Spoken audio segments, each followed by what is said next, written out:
Bonjour à tous les amis, bienvenue sur CryptoForce, j'espère que vous allez bien. Donc écoutez, comme d'habitude, aujourd'hui on est sur l'actualité crypto et l'actualité générale, également économique et tout du jeudi. Donc là les amis, on va aborder également le VeChain. Aujourd'hui on va aborder le XRP, l'entreprise de Ripple et VV Digital Collectibles avec le OMI et Comi derrière. Voilà, donc il y a pas mal de choses intéressantes à dire, même en actualité crypto plus générale, en fin de vidéo, là aussi vous allez voir, il y a pas mal de choses intéressantes à dire, ça bouge beaucoup encore là dans l'industrie crypto, là c'est vraiment un sketch, hein. C'est une série le truc. Il y a toujours des rebondissements, c'est hyper intéressant, hein, faut avouer.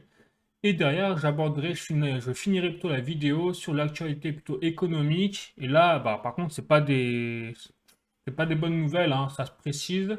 Et on va voir comment et pourquoi.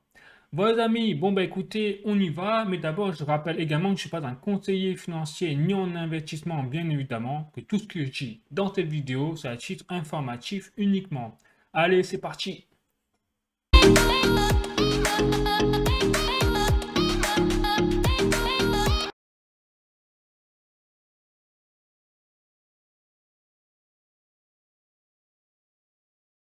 Commencer par lever de chaîne comme d'habitude les amis. Donc là j'ai un tweet, vous voyez, de splendid.bet avec des informations qui sont tout simplement relayées par la fondation VeChain et donc validées, hein, en fait en tant que telles.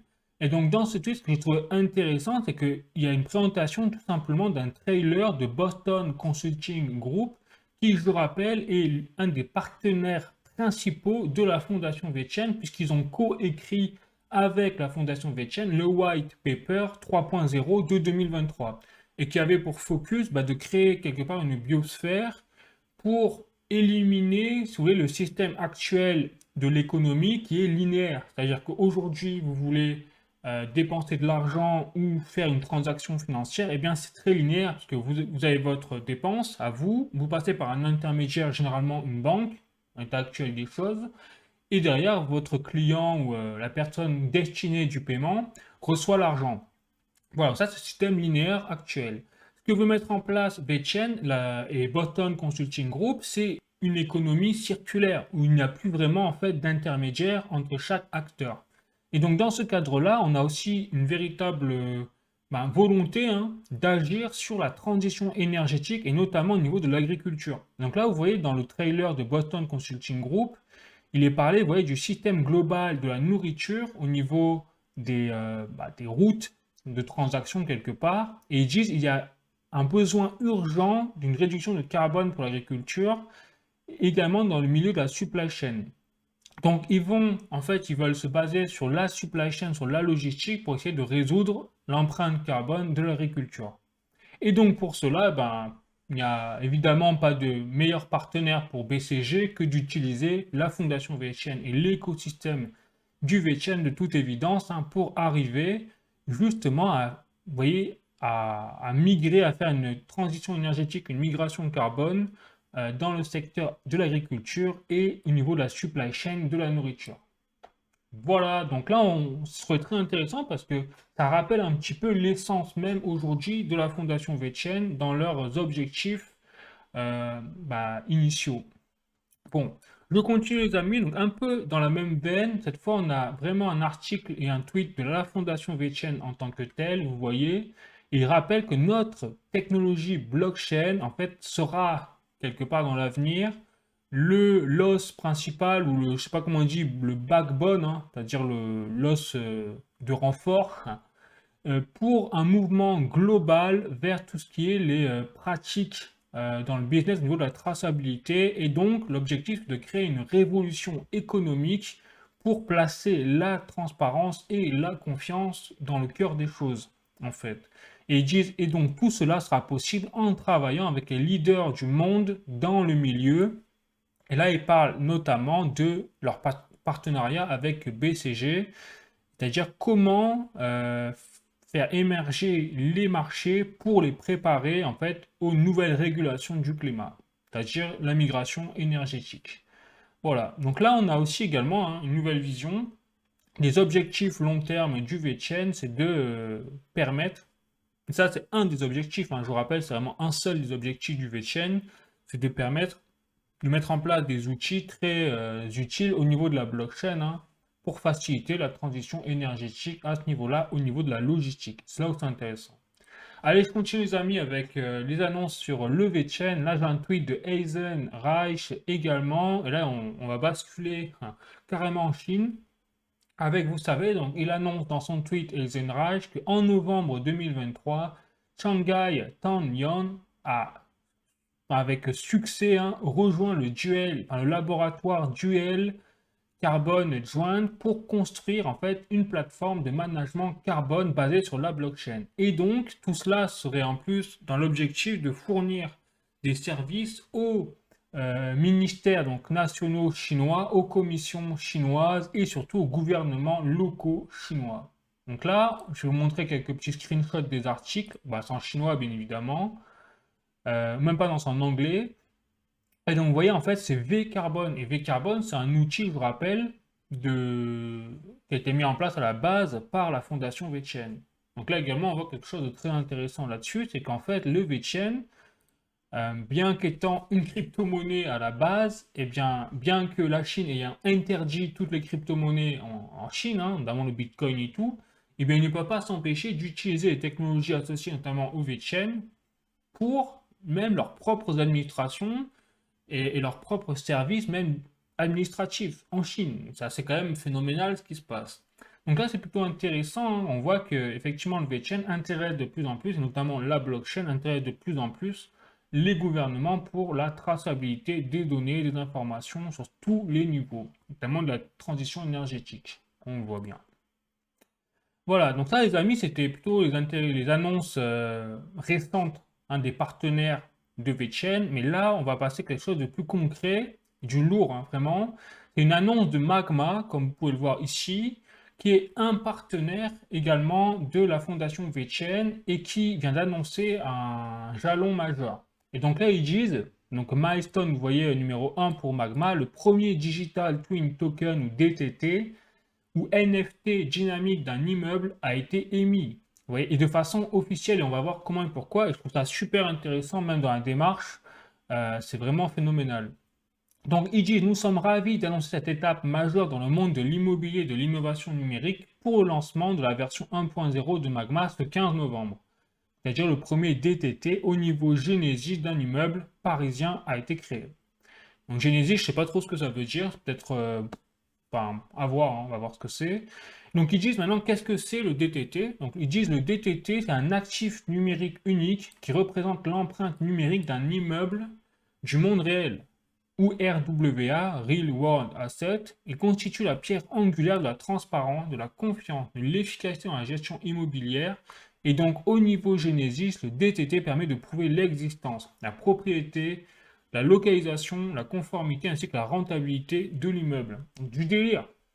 C'est-à-dire que là, en fait, ils ont créé un token, donc ils ont tokenisé un immeuble, en fait. C'est-à-dire que là, on entre vraiment, on le voit bien depuis quelques mois, quelques années, dans la tokenisation des actifs, que ce soit des actifs digitaux, des crypto-monnaies, que ce soit des actifs, même, on l'a vu avec là, le dernier partenariat avec JP Morgan et notamment d'autres entreprises sur tout ce qui est la tokenisation des actifs de trading, même pour faire les échanges de façon plus efficace. Et là, on voit désormais la tokenisation des actifs immobiliers. Un gros délire. Et donc tout ça, ben, en fait, ça permet quoi? Ça permet, on le sait, hein, de simplement, comme ils l'ont dit Magma, de faire en sorte qu'il y ait une transparence dans les échanges désormais immobiliers. Parce que c'est vrai que l'immobilier, on le voit même avec les squats. Par exemple, en France, on est champion du monde pour ne pas arriver à gérer les squats. C'est-à-dire que des squatteurs arrivent dans un immeuble et il faut carrément 3 ans pour arriver à les déloger, contrairement au propriétaire. Et si le propriétaire fait quelque chose, c'est lui qui va en prison. Enfin, ça, c'est la France, quoi. Au niveau administratif. Donc là, avec la blockchain, on imagine que tout ce genre de procédures soit lié à l'immobilier, système de propriété et tout, pourra aller beaucoup plus vite parce que derrière, il y aura la blockchain. Et donc derrière, tout le système administratif sera beaucoup, beaucoup plus efficace. Pourquoi pas? Mais en tout cas, ce qui est intéressant, c'est que bien évidemment, ça profite à VeChain, hein, puisqu'ils disent notre plateforme exploite la technologie de la blockchain, et notamment la technologie de la blockchain de VeChain, hein, compatible EVM. Vous savez, avec... alors, EVM, c'est la machine virtuelle de Ethereum, il me semble. Donc pour créer un enregistrement immuable d'un actif, et c'est un véritable game changer pour l'industrie immobilière où toutes les parties prenantes peuvent collaborer. Donc là, je suis totalement d'accord, c'est un peu ce que je vous disais, c'est que en plus, avec tout ça, il n'y aura pas que l'aspect de transaction financière d'un token pour un immeuble, il y aura aussi tout l'aspect derrière, administratif, sur l'aspect notarial, l'aspect de l'héritage même au niveau du juridique, pourquoi pas. L'aspect, comme je vous l'ai dit, au niveau du squat, également juridique pour qu'il y ait des procédures judiciaires. L'aspect également d'insalubrité, quand on voit des immeubles qui peuvent s'effondrer parce que il n'y a eu aucune mesure, ou alors il y a eu des audits qui ont été faits, mais derrière il n'y a eu aucun suivi, personne s'en est occupé. Là, avec la blockchain, tout ça sera plus possible. On ne pourra plus perdre des dossiers, par exemple, sur l'insalubrité d'un immeuble, sur la sécurité d'un immeuble, etc. Ça, c'est du lourd, hein, ce qui se passe. Et d'ailleurs, ils le disent ici, vous voyez, comment ça marche. Ils disent les 4 parties prenantes de l'immeuble de bureau proche de la place de l'Étoile. Donc là, ils parlent de l'immeuble qu'ils ont tokenisé. On rejoint Magma et crée le premier DTT au monde. Donc, les parties prenantes ont téléchargé 9 documents essentiels de l'immeuble, dont 8 ont été mintés, donc sous forme de NFT, j'imagine. Et un hash de ces documents ont été envoyés dans la blockchain VeChain pour prouver leur authenticité. Les parties prenantes ont été récompensées pour leur contribution. Donc, en plus, il y a même un système de récompense pour les gens les parties prenantes qui font ce genre de choses. Ensuite, donc là, ils disent le premier DTT a créé un index Genesis de 33%. Ça, je ne sais pas ce que c'est, j'avoue. Il représente une data room opérationnelle, transparente et immuable pour toutes les parties prenantes de l'immeuble et le suivra tout au long de sa vie. Ça, c'est hyper intéressant. Vous voyez? Et donc là, encore plus intéressant, nous tenons à remercier, là, il parle des 4 parties prenantes, le cabinet Roseau et Associés Géomètre Expert. Ah, vous voyez, je vous parlais de l'insalubrité des immeubles. Là, on a la preuve que dans les parties prenantes, en fait, il y a même les personnes, les experts qui permettent d'étudier la sécurité quelque part et l'état d'un immeuble. Donc là, on entre dans un cadre où on va tout en fait faciliter. Ensuite, l'étude N3T, donc les notaires, voilà, l'étude notariale, ainsi que l'asset manager et le property manager de l'immeuble, c'est-à-dire l'agence immobilière et le propriétaire de l'immeuble. Voilà. Donc ça y est, donc là on entre vraiment dans une nouvelle ère, on le voit bien, de la tokenisation de l'immeuble. Et là on voit en plus, vous voyez, le DTT, l'aspect physique du token, on va dire, avec une très belle image de l'immeuble, donc Dumont, d'Urville, etc., avec le système Genesis 33%. Et là, on voit effectivement qu'il y a d'autres choses. Il y a la structure, vous voyez la structure, l'architecture.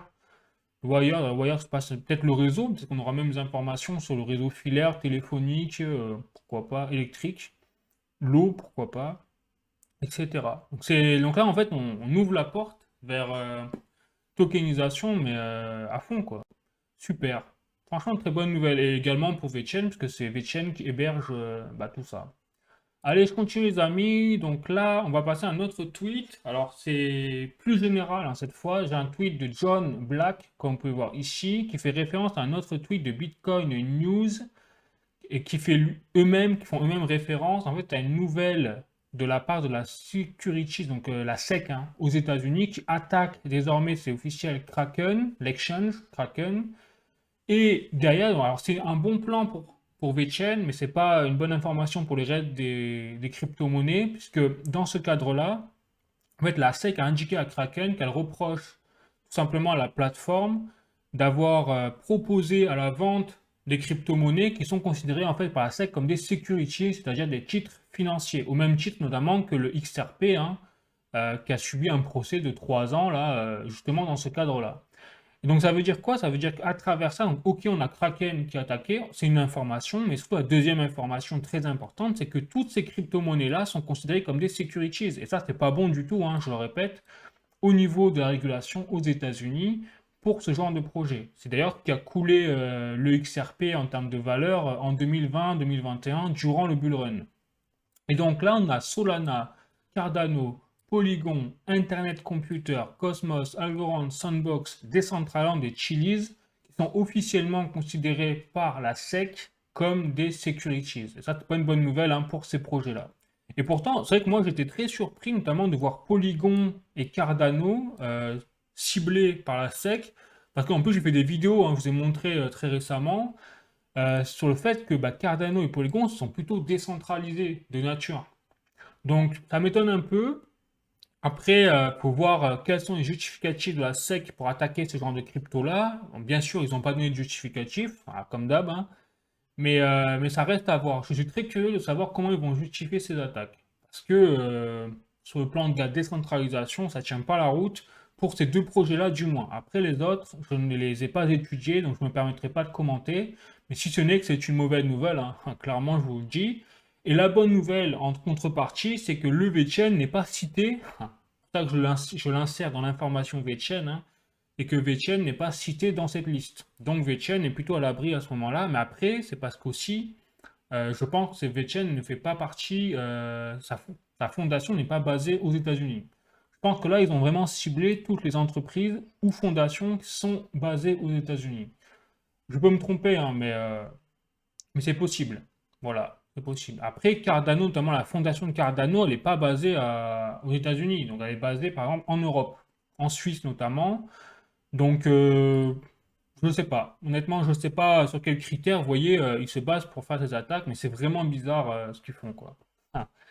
Voilà les amis, bon, bah écoutez, c'était tout pour les informations sur la fondation VeChain et sur le projet en tant que tel. Je vous invite, hop, comme d'habitude, à voir la vidéo sur la présentation du projet si vous voulez en savoir plus. Et sinon, je vous invite également à continuer avec le prochain projet, c'est-à-dire VV Digital Collectibles et l'entreprise Ecomi qui est derrière.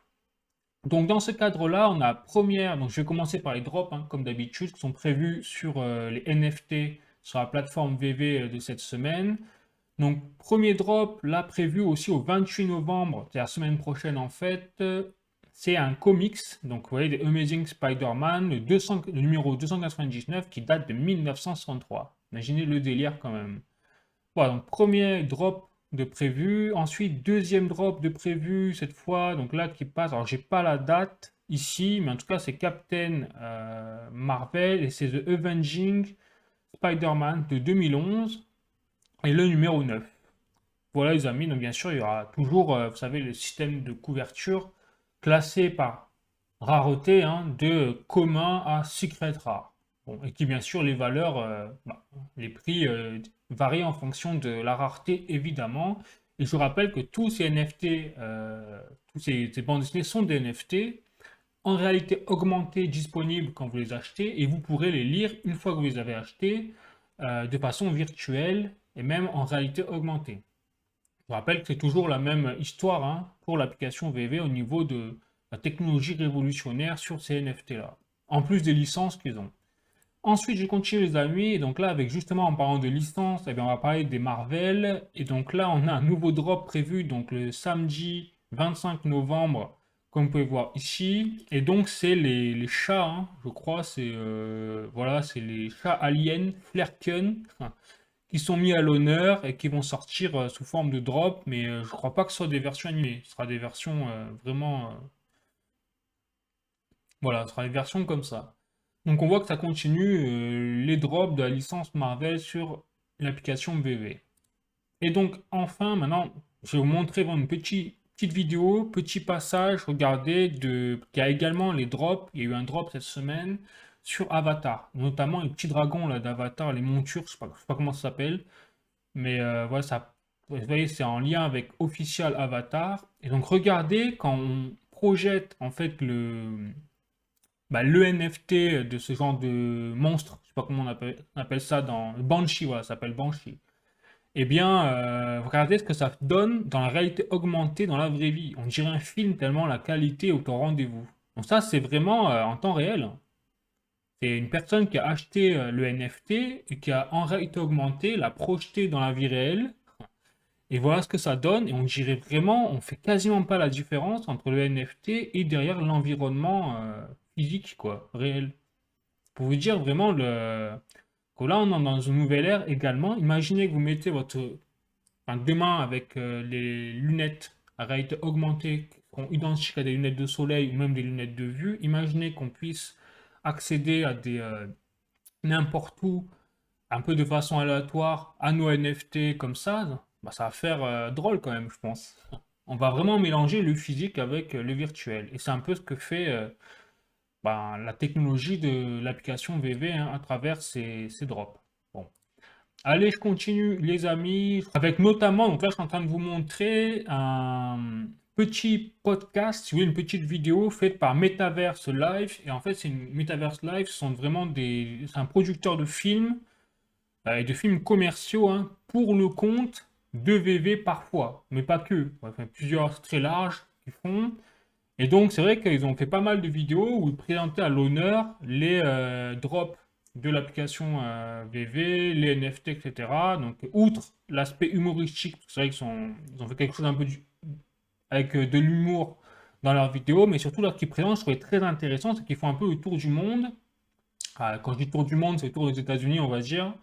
Notamment, ils ont fait San Diego, ils sont allés au Comic Con de San Diego, et derrière, ils ont fait un peu le tour de toutes les versions physiques des collectibles digitaux qu'il pouvait y avoir également dans l'application VV. Et ce que je trouvais très intéressant, c'est donc là, ils sont passés également dans le salon, dans le stand où il y a l'application VV mis à l'honneur. Donc là, on a vu plusieurs personnages, vous voyez, plusieurs NFT, on a vu les casques de réalité augmentée.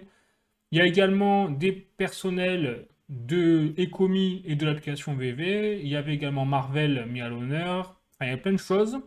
David Yu, que vous pouvez voir là, c'est le PDG de Ecomi et de l'application VV, qui a gagné d'ailleurs le prix de Master Entrepreneur là, la semaine dernière, je crois, en Nouvelle-Zélande. Et surtout, ce qui serait intéressant, c'est qu'après, bon, je vais pas montrer, ça dure 15 minutes hein, la vidéo, je ne vais pas tout vous montrer. Mais il y a des choses vraiment qui m'ont interpellé. C'est notamment, vous voyez, ils sont allés loin, ils ont interviewé des personnes, des auteurs de licences, clairement, avec. Alors c'est Todd, ça, je sais plus, hein, je sais plus comment ça s'appelle, c'est Todd. Donc ça, c'est le créateur, je crois. Là, ils ont interviewé Jazz Web, c'est une compagnie, c'est une entreprise qui commercialise ce genre de choses. Et regardez derrière, vous avez Pokémon. Première chose qui interpelle, Pokémon. Vous voyez, Pokémon, Pokémon, Pokémon. Star Wars. Enfin, donc on voit vraiment la Pokémon encore.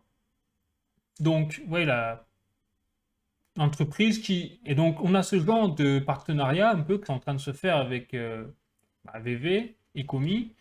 Et derrière, on sait que, par exemple, Star Wars qu'ils ont montré, là ils ont montré Call of Duty, tout ce genre de licences Star Wars, tout ce genre de choses, eh bien, ont été déjà intégrés dans l'application VV au niveau des drops, on le sait.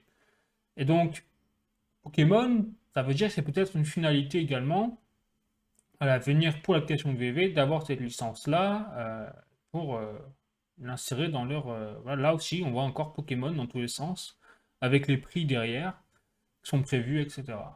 Donc c'est là également, je trouve ça très intéressant et aussi très intéressant. Là, on voit quoi? On voit Harry Potter. Harry Potter et la pierre philosophale de J.K. Rowling. Donc là aussi, pourquoi pas, on aura à l'avenir, dans les prochains mois, prochaines années peut-être, des figurines virtuelles sur l'application VV de Harry Potter. Ah. Et pas que, Pokémon également. Donc je vous ai montré tout ça et effectivement à la fin pour vous dire que cette vidéo est bel et bien une création en fait de VV, ce que vous voyez. Là, ça a été derrière, en finalité, il y a eu une petite interview entre David Yu, le PDG de VV, et également donc Metaverse Live, en fait, le producteur de films, tout simplement. Voilà, collecteur à tarte, etc. Donc je voulais juste en association avec VV, hein, vous voyez, donc c'est vraiment très officiel, quoi. C'est pas un film qui a été tourné comme ça par la communauté uniquement, ça a été également en partenariat avec VV. Donc ça, c'est très important parce que quand on voit Pokémon, Harry Potter comme ça, ben, ça veut dire que l'entreprise ne laisse pas il laisse pas ces genres d'images arriver au hasard. Que là, il prépare les mentalités, il prépare les gens. Alors, regardez, on a ça dans les cartons peut-être. Ça me paraît plutôt évident. Donc, chaud bouillant les amis pour le projet. Parce que quand ils auront Harry Potter et Pokémon, là, je pense que ça va commencer à devenir juste sérieux. Allez, je continue, hop, avec bah là, la vidéo sur le projet Ecomi VV, si vous voulez en savoir plus, bien évidemment, si ça vous intéresse. Et sinon, je vous propose de passer à la suite, c'est-à-dire prochain projet avec Ripple, l'entreprise Ripple et le XRP. Donc là, on a des très bonnes nouvelles également. On a, donc, vous savez, Metaco. Metaco, c'est une entreprise qui a été rachetée en 2023 par Ripple. Et donc là, on a donc Metaco qui appartient à Ripple et donc d'ailleurs au XRP, qui a annoncé un nouveau partenariat avec BBVA de Switzerland, c'est-à-dire en Suisse. Et donc je rappelle, ce nouveau partenariat, en fait, il concerne, si vous voulez, une des banques Tier 1 en Suisse, comme c'est écrit ici, hein. Donc dans la zone euro. Donc ça veut dire quoi? Ça veut dire que ça donne quelque part l'accès à Ripple, hein, en fin de compte, à toute la zone euro. Et ça rappelle quoi? Ça rappelle tout simplement, que je vous montre un article après, au nouveau système ETB, c'est-à-dire le Exchange Trade. Alors après, je sais plus comment ça s'appelle, hein. Banque, je crois, ou, enfin, je vous le montrerai après. Mais c'est un nouveau système qui est mis en place qui donne accès en fait au XRP à toute la zone euro. Donc là, on est un peu dans ce même cadre-là, avec ce nouveau partenariat qui a été annoncé. Et donc, comme l'indique Metaco, donc c'est comme l'indique là dans leur extension de leur relation, donc BBVA Switzerland, en fait, a effectivement avec succès migré toutes les opérations d'actifs digitaux dans leur dernière version de Metaco. Vous voyez, donc là, on a un vrai partenariat. Et l'objectif, ce sera de créer en fait un modèle SaaS, c'est-à-dire une application numérique en fait, hein, quelque part, pleinement intégrée dans le système bancaire de Avaloq. Il y a également un partenariat en cours avec Avaloq. Donc en fait, c'est un tri-partnership, hein, si je puis dire. Voilà. Donc ça commence à être du lourd, hein. Et donc là, on a Alfonso Gomez, le PDG de BBVA Switzerland, qui dit notre partenariat avec Metaco va nous permettre d'intégrer pleinement l'infrastructure existante avec Avaloq, en fait, qui va nous permettre de rester au-dessus du marché, notamment dans la zone euro, au niveau de la sécurité, mais également des infrastructures et même de la réglementation derrière européenne qui arrive, et oui, on l'a compris. Donc, très bonne nouvelle, hein. On voit que ça envoie du pâté quand même pour le XRP, clairement. Et donc là, on continue, et je fais une référence également que j'avais montré la semaine dernière, ou il y a 2 semaines, des vidéos sur l'événement Ripple Swell. Et donc là, dans ce cadre-là, j'ai encore une petite annonce à vous faire là-dessus. C'est dans le cadre de Ripple Swell, l'événement qui a eu lieu à Dubaï, donc Émirats Arabes Unis, et dont Ripple a réussi à rassembler des gros noms et pontes du système bancaire et du système de paiement transfrontalier à l'échelle mondiale. Eh bien, ici, on a tout simplement justement un petit discours de Adrien Treccani, le PDG de Metaco et le fondateur de Metaco, qui dit qu'effectivement, tout ce qui est l'aspect de détention, c'est une brique nécessaire en fait pour tout ce qui est pour réguler l'institution, les institutions au niveau de la crypto, hein.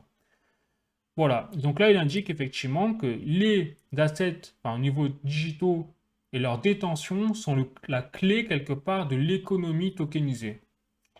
Voilà, et là on reparle simplement d'économie tokenisée. Ça fait penser à quoi? Ça fait penser à Magma, ça fait penser à l'immobilier tokenisé, ça fait penser à JP Morgan qui a réussi à tokeniser certaines parties de ses actifs dérivés pour les transferts justement de trading et tout. Enfin, je l'avais déjà expliqué dans d'autres vidéos.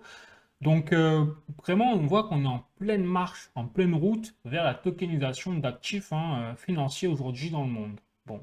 En contraste avec le système bancaire traditionnel, et vous allez voir, hein, je vais finir en beauté là-dessus sur les actualités économiques. Je vous invite à rester jusqu'à la fin pour le coup, même si vous n'êtes pas trop peut-être actualité économique, je vous invite vraiment à rester jusqu'à la fin, parce qu'il y a un vrai contraste de plus en plus fort entre le système bancaire traditionnel normal qui reste classique, dont certains ne voudront peut-être pas aller dans la crypto-monnaie, et le système Web 3.0 qui mêle en fait la tokenisation au sens plus large, en incluant les banques, en incluant les entreprises du Web 3.0, mais également du Web 2.0, etc. Vous voyez, vraiment, on va voir tout ça. Bon, je continue avec le XRP, les amis. J'ai commencé à passer les articles désormais là pour appuyer mes propos. Donc là, j'ai un article de cryptonewsflash.com et vous voyez, hein, toujours en rapport avec Ripple et le XRP. Alors, c'est en anglais. Et vous voyez, donc là, grosse nouvelle sur Ripple. Donc là, ça datait du 23 novembre. Mais donc, c'est aujourd'hui en fait.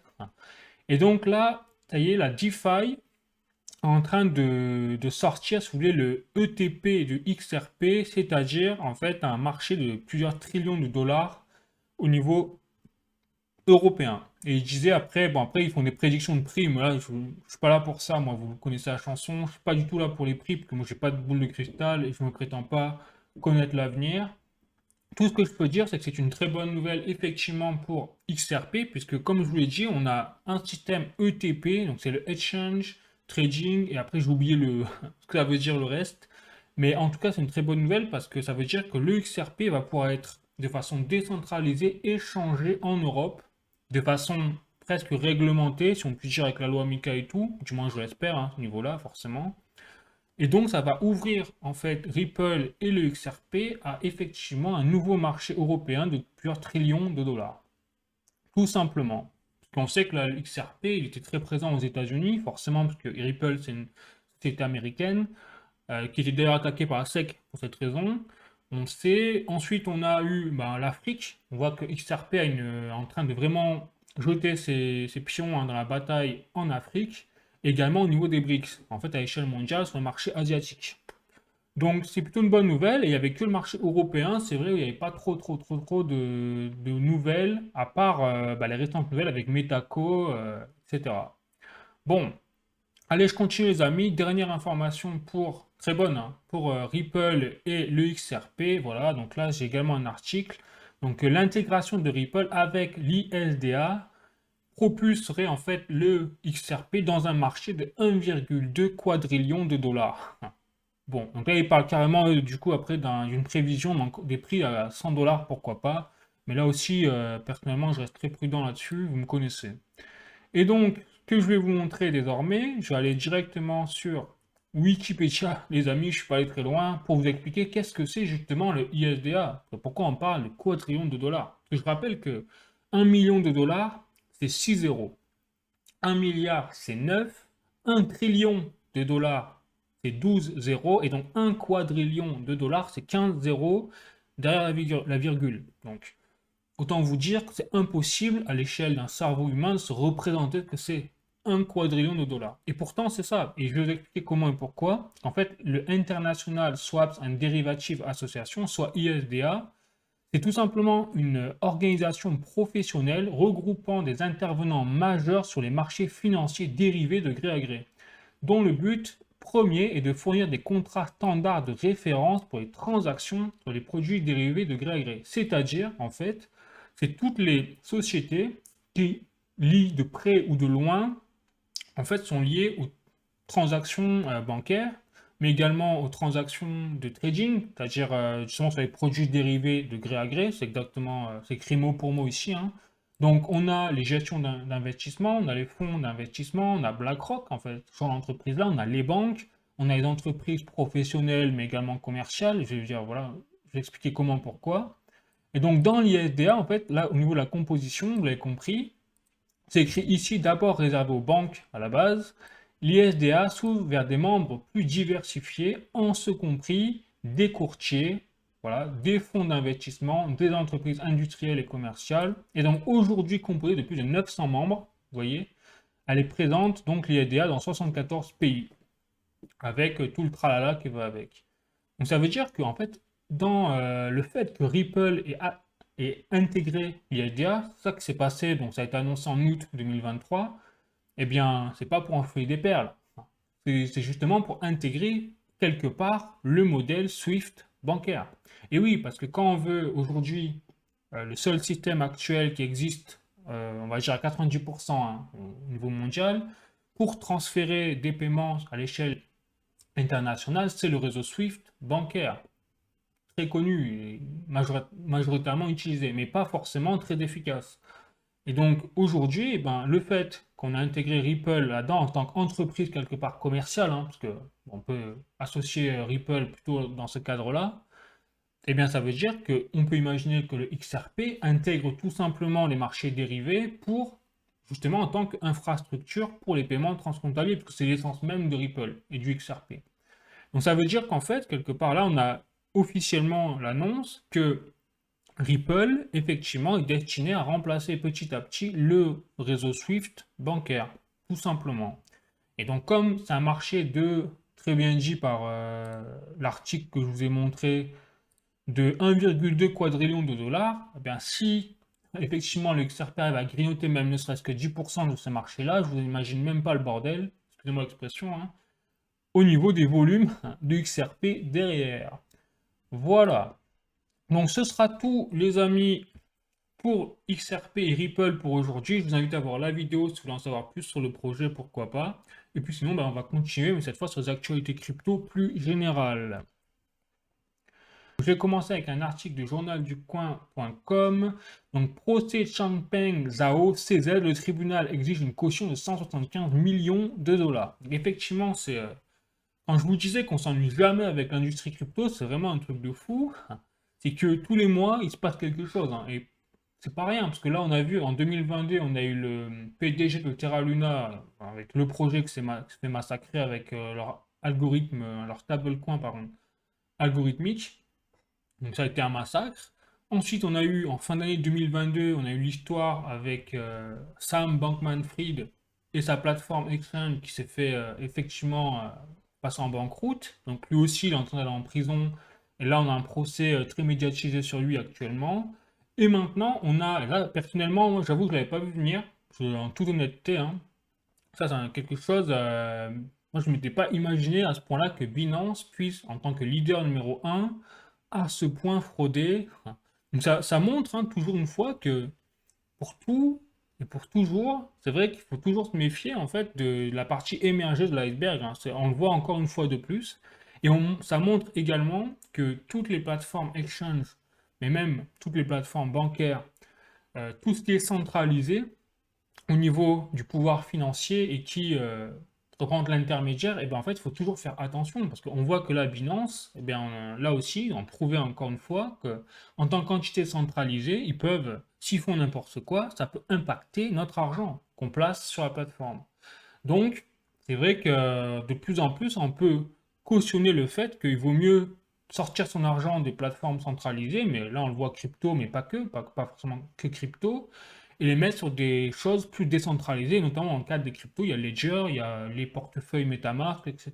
Bon, petite parenthèse on va dire. Et pour en revenir donc à Changpeng Zhao et à Binance, en fait, ce qui s'est passé, donc là, il y a Changpeng Zhao qui a été accusé effectivement de fraude. Il a avoué les faits, c'est ça qui est fou. Et effectivement, apparemment, Binance, donc l'entreprise Binance, a autorisé des paiements de la part d'organisations terroristes, le Hamas, notamment même Daesh, peut-être apparemment. Donc, bon, des choses vraiment très graves, hein, clairement. Et derrière, eh ben, Changpeng Zhao a pris une amende de 50 millions de dollars, a négocié avec la SEC, donc la Securities Exchange Commission aux États-Unis. Actuellement, il a Dubaï, mais il a son procès qui débute en février 2024, si je ne dis pas de bêtises, enfin, en tout cas début d'année 2024, et il devra se rendre aux États-Unis au moins 2 semaines avant le procès pour être jugé justement. Donc il va peut-être même faire de la prison, quoi, pour vous dire. Donc là, c'est non, c'est vraiment un truc incroyable hein, ce qui se passe sur l'industrie crypto. Il y a toujours des rebondissements. On va en faire, je crois, encore une nouvelle série, hein, feuilleton là-dessus. Bon.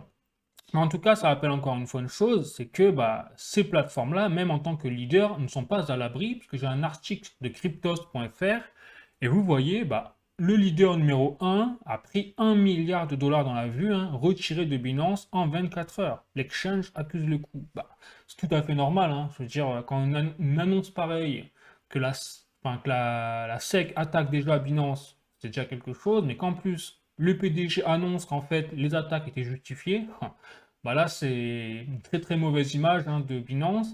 Et donc, c'est pas étonnant qu'il y ait des retraits massifs de la plateforme. Donc, on va voir si elle va tenir le coup d'ailleurs, parce qu'elle va peut-être annoncer le coup final, hein, à l'achever. Pour l'instant, on a l'air de tenir, mais on va voir ce que ça donne dans les mois à venir. Rien n'est moins sûr que ça se transforme comme la plateforme de Sam Bankman-Fried. Bon, donc en tout cas, on voit que ça confirme le fait qu'il ne faut jamais se fier, les amis. Enfin, on n'est jamais mieux loti que par une gestion financière au final décentralisée, hein. Clairement, ça le prouve encore une fois. Allez, je continue. Je continue, les amis, avec un dernier petit article pour la route sur l'aspect crypto. Donc là, j'ai un article de Coin Academy. BlackRock entame des discussions avec la SEC sur le listing de son ETF Bitcoin Spot. Donc là, effectivement, c'est publié au 22 novembre, vous voyez. Donc c'est très récent, tout ce qui se passe là avec BlackRock. Et en fait, ils entameraient des discussions. Je vais vous montrer ça. J'ai un petit tweet là-dessus pour vous expliquer vraiment les choses comme il faut. Donc c'est un tweet de James Seyfarth qui fait justement référence lui aussi à... Donc c'est un membre apparemment de Bloomberg, vous voyez, Intelligence, etc. Bon, journaliste. Et donc il parle effectivement de cette rencontre entre BlackRock et la SEC. Et donc ils disent, enfin lui ce qu'il indique, c'est qu'il y aurait deux modèles qui seraient mis sur la table. Il y aurait un modèle donc in-kind et un modèle plutôt de cash. Et donc, ça, ce serait présenté par BlackRock à la SEC, visiblement, hein, parce que l'objectif, c'est qu'il y ait un des deux modèles qui soit au moins accepté pour que BlackRock puisse ensuite proposer des ETF Bitcoin Spot à ses clients, simplement. Et donc, c'est intéressant de voir que Jeffrey James Seyfarth a publié justement les deux modèles qu'on peut voir ici. Et donc, vous avez le modèle in-kind. Donc, c'est un modèle classique très linéaire au final, parce que c'est basé sur des intermédiaires, ça fait une boucle. Donc, ça partirait d'un listing des exchanges au niveau des personnes hein, qui s'intégreraient dans ces listings exchanges avec un KYC tout, on imagine. Donc, ce serait régulé au niveau, vous voyez, au niveau des Américains, avec la SEC, on imagine derrière. Donc, il y aurait toute une instance de régulation avec les market makers. Et derrière, vous aurez effectivement des participants autorisés uniquement qui pourraient transférer de l'argent pour participer à l'ETF Bitcoin derrière, que vous pouvez voir ici, avec un retour de l'ETF Bitcoin derrière au market maker et ensuite au crypto exchange spot, tout simplement. Donc ça, ce serait le modèle le plus classique, mais aussi le plus clean pour, comme l'indique également Jeffrey Seyfarth, James Seyfarth, pardon, lui il dit effectivement sur ce que dit BlackRock apparemment sur leur relation, sur ce qu'ils ont toujours prôné, ce serait le modèle in-kind qu'ils préféraient pour leur ETF Bitcoin, tout simplement. Ce serait la structure la plus clean d'après lui, et d'après eux également. Et par contre, on voit le modèle donc cash redemption, ce serait tout simplement effectivement le bazar un peu, puisque ça partirait du listing exchange, mais également des spot exchange. Vous voyez? Et donc, le listing exchange, ça partirait du fait que ce serait le même modèle que le modèle in-kind, comme on peut voir ici. Mais par contre, comme au milieu, il y aurait la possibilité de mettre du cash, enfin de payer en cash au niveau de l'argent, ces ETF, ça pourrait partir inversement de la part des spot crypto exchange avec des market makers donc non enregistrés, comme on peut voir ici. Et donc derrière, ces market makers non enregistrés pourraient transférer de l'argent en cash sur les ETF pour derrière avoir une boucle quelque part où il n'y a pas vraiment de participants autorisés. C'est-à-dire n'importe qui avec son cash pourrait peut-être participer à cet ETF. Voilà, donc c'est pour ça que c'est moins clean comme structure. Après, c'est peut-être pas n'importe qui, bien sûr, ce sera jamais n'importe qui. Il y aura forcément des modèles de sécurité au niveau de l'identité et tout, mais en tout cas, le market maker, eux, ne seront pas enregistrés en tant qu'entité au niveau de la régulation peut-être américaine, en tant que telle, ou moins sécurisés. C'est ce que je comprends en tout cas. Après, je peux me tromper bien évidemment, mais en tout cas, ce serait intéressant de voir ce genre de modèle, parce qu'on commence à comprendre un peu mieux où veut en venir BlackRock avec leur ETF Bitcoin Spot. Donc c'est plutôt intéressant. Bon, et bien voilà les amis, c'est tout pour l'actualité crypto. Maintenant, on va passer aux actualités économiques. Et voilà, vous allez voir là, il y a des choses vraiment intéressantes à dire également. Donc je vous montre ici, premier article de Les Échos. Donc comment la Société Générale s'est fait piéger par la hausse des taux. Et oui, c'est vrai que là c'est un peu ce que je vous annonçais depuis des mois en fait, c'est que le problème de la hausse des taux directeurs, c'est que, ok, donc, premièrement, le but c'est de lutter contre l'inflation. Tout le monde l'a compris. Vous augmentez les taux, donc quelque part vous empêchez les citoyens, les entreprises d'accéder au crédit et donc d'investir dans les marchés financiers, de prendre des crédits immobiliers et d'acheter plus dans les supermarchés et tout. Et donc ça fait baisser la pression d'achat par rapport à l'offre disponible des produits en fait, de consommation. Et donc, la tendance générale, c'est fait que vous contractez l'économie, quelque part, hein, pour favoriser une baisse de l'inflation. Ça, c'est le système classique, hein, de la hausse des taux directeurs. Mais le problème, c'est que si vous faites ça trop longtemps et que vous faites n'importe quoi et que vous montez trop haut, enfin, vous augmentez trop vos taux directeurs au niveau des banques centrales, ben vous créez la récession, d'où le terme récession, en contractant trop l'économie de la zone concernée, et en plus, vous mettez à mal en fait tous les acteurs financiers, hein. Que ce soit du citoyen normal, aux entreprises, aux industries, aux banques. Et oui, et là, on est en train de le voir. C'est-à-dire qu'on voit que la Banque centrale, d'ailleurs, s'inquiète un peu, hein, vous allez voir comment et pourquoi. Donc, que d'après cet article de Les Échos, ben, la Société Générale, au troisième trimestre, a vu sa marge nette d'intérêt plonger de 27%. Pas de 3 ou 4%, non, de 27%. Donc là, c'est quand même assez chaud ce qui se passe. Et c'est valable en fait pour toutes les banques. Donc, Société Générale, ils sont démarqués parce qu'ils ont une politique carrément catastrophique, on le voit bien.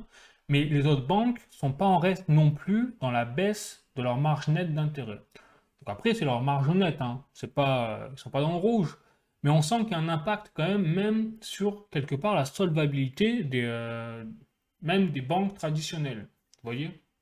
Et ce n'est pas tout, c'est-à-dire que ça, c'est, on va dire, la Société Générale, mais j'ai un autre article, hein, je vais continuer les amis, de façon plus générale, un article de latribune.fr. L'activité du secteur privé a continué à se dégrader en novembre, en France et en zone euro. Vous voyez? Donc pour le sixième mois consécutif, l'activité du secteur privé s'est contractée en novembre, aussi bien en France qu'en zone euro. Donc je rappelle que une récession, hein, c'est justement une chute du PIB sur 6 mois consécutifs, sur 2 trimestres. Donc ça veut dire que là, on est vraiment tout proche, on a ça d'une récession officielle en France et une continuité de la récession en zone euro. Mais après, là, il parle qu'on appelle, c'est l'indice PMI, c'est pas le PIB, c'est différent. Mais l'activité du secteur privé, c'est quand même un indicateur important également au sein même du PIB, qui lui est plus large. Donc là, on commence à tâter clairement en fait des conséquences de la hausse des taux directeurs de la part de la Banque centrale européenne. Et la Banque centrale européenne, de toute façon, elle est au courant, hein, parce que je vais vous montrer un autre article également, toujours de latribune.fr. La Banque centrale européenne, ça date du 7 novembre 2023, vous voyez, très récent. La Banque centrale européenne met en garde les États contre un risque de crise financière.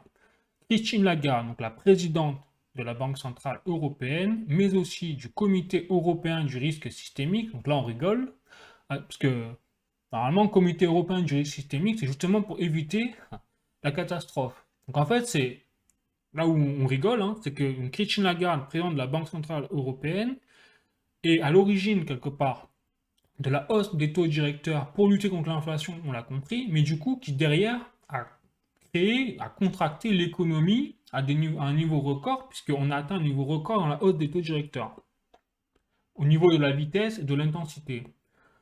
Et donc, comme elle est aussi au Comité européen du risque systémique, bah, eh ben, elle a demandé au gouvernement européen de rester proactif sur les risques qu'elle a mis en place.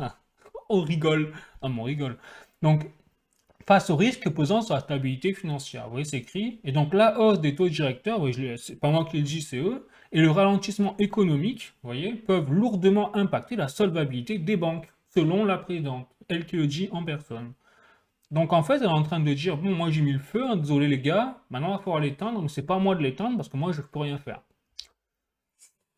Bon, vous voyez, ça, bah, ce que je vous dis en fait depuis presque un an, hein, c'est attention. C'est ok, il faut jouer avec les taux directeurs, c'est bien pour essayer de stabiliser l'inflation, sauf qu'aujourd'hui, nous ne sommes plus en fait dans la crise financière de 2008. C'est ça en fait, là ce qu'ils sont en train de mettre, la Banque Centrale Européenne, même les États, ce qu'ils sont en train de penser, c'est qu'ils ont dit bon, on joue sur les taux directeurs comme en 2008. On l'a vu en 2008, ça a suffi, après c'est reparti comme en l'an 40. Sauf qu'en 2008, c'était pas le même contexte. En 2008, il n'y avait pas une guerre aux portes de l'Europe, notamment la guerre Russie-Ukraine. Il n'y avait pas non plus le bazar au niveau du contexte géopolitique avec les tensions chinoises, États-Unis, là, la Corée du Nord qui s'y met. Enfin bref, je ne vais pas refaire la liste, mais on va dire que les tensions sont plutôt là. Au niveau financier, on a un sommet au niveau des dettes, on a atteint un niveau record que par rapport à 2008, c'est rien, la crise des dettes. Enfin, c'est pire aujourd'hui, la crise des dettes, on a fait exploser les compteurs par rapport à 2008 plutôt, que je voulais dire. Les banques, bah, on voit qu'aux États-Unis, c'est pas non plus la folie là. Et pourtant, on est toujours dans le, on va dire dans le haut des taux directeurs hein, au niveau du palier. On n'a pas encore atteint le moment où on commence à baisser les taux directeurs des banques centrales. Donc, tout est en fait sur le fil du rasoir. La corde est vraiment très tendue. Ce que dit quelque part Christine Lagarde, hein, et que si on fait une mauvaise manip, là, la moindre petite mauvaise erreur, eh bien, ça pourrait faire casser la corde et ça pourrait créer en fait le tsunami, crise financière en fait, tel qu'on l'a connu quelque part en 2008. Ça nous pend au nez. C'est un peu ce que dit Christine Lagarde en tout cas.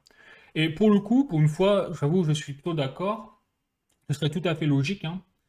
Et on le voit encore mieux quand on voit que les banques traditionnelles, même en Europe, sont impactées par la hausse des taux directeurs. Bon. Voilà les amis, donc c'est pour ça que je rappelle hein, euh, que le système traditionnel, au final, c'est ça qui est fou, c'est que malgré la crise de 2008, on est en train de rebeloter en fait exactement les mêmes scénarios parce que c'est un système qui au final ne convient pas. On le voit bien, à chaque, enfin, maintenant, de tous les 10 ans, on est en train de recréer une dynamique de crise financière. Donc, quoi, ça veut dire que le système tel qu'il est conçu aujourd'hui, avec l'impression massive d'argent pour combler les déficits publics des États, bah, ça ne fonctionne plus. Et il leur faut toujours plus d'argent pour arriver à combler le déficit parce que, en plus de ça, ils font perdre de la valeur aux monnaies fiat. Notamment, on l'a vu avec le dollar et l'euro qui, en 20 ans, se sont pris une dérouillée magistrale. Et ce ne sont pas les seuls, hein. Toutes les monnaies à l'échelle mondiale, c'est pareil. C'est pour ça que je vous invite, enfin, si je vous dis ça, c'est prévenir que, attention, en 2024, en 2025, peut-être au plus tard, on risque d'avoir des répercussions économiques, peut-être une crise financière, pourquoi pas. Et dans ce cadre-là, je rappelle, je ne suis pas un conseiller en investissement, hein, tout simplement les amis, c'est très important. C'est à vous de faire vos propres recherches. Et donc pour ça quand même qu'il est important de garder à l'esprit qu'il faut, si on diversifie son panier d'investissement, bah, c'est bien de ne pas l'avoir que dans les banques. Vous l'avez compris que s'il y a une crise financière et qu'en plus les banques, avec la hausse des taux là, prennent cher, bah, c'est peut-être pas le seul endroit où il faut mettre son argent. Je dis pas qu'il faut retirer son argent des banques en entier, hein, attention, mais il faut faire attention, vous l'avez compris. Également aux actions boursières, parce que les actions boursières, bah, vous avez compris que c'est lié à la crise financière, comme en 2008, c'est une dérouillée. Les cryptos, bah, va falloir faire attention, donc ça dépend, parce que vous avez les crypto-monnaies, par exemple les altcoins, personnellement, je les assimile presque à des actions boursières, notamment même le VeChain, tous les projets là qu'on a vus dans la vidéo, bah, c'est des entreprises derrière quand même, c'est des fondations, donc c'est un peu centralisé, un minimum. Donc derrière, ça peut être assimilable à des entreprises et donc à des actions boursières derrière. Donc là aussi, attention. Par contre, vous avez le Bitcoin. Le Bitcoin, lui, n'est pas considéré comme une action boursière parce que c'est plus une valeur refuge, puisqu'il est plutôt assimilable à l'or physique. Donc c'est un peu l'or numérique. Or, en temps de crise financière, qu'est-ce qui a explosé? Eh ben, c'était l'or physique, l'or numérique peut-être désormais avec le Bitcoin, les métaux précieux, etc. L'immobilier, ben, on l'a vu, il est en train de se péter la figure. Voilà. Donc c'est pour ça que je voulais faire une petite vidéo condensée là, parce que les choses s'accélèrent quand même et il manque pas grand-chose. Donc peut-être qu'on va éviter la crise financière, hein. On va peut-être l'éviter, et j'espère. Peut-être pas. Donc, je préférais vous le dire quand même pour vous prévenir, les amis, au cas où. Voilà. Allez, sinon, bah écoutez, ce sera tout pour cette actualité crypto numéro 50 ou 51, je sais plus, j'avoue que je sais même plus le numéro. Et puis sinon, bah écoutez, je vous fais la bise, je vous dis à bientôt pour d'autres vidéos. N'hésitez pas à mettre un like si vous avez aimé la vidéo, n'hésitez pas à mettre des commentaires hein, pour me dire ce que vous en pensez. Et puis sinon, bah, prenez soin de vous, la bise, ciao.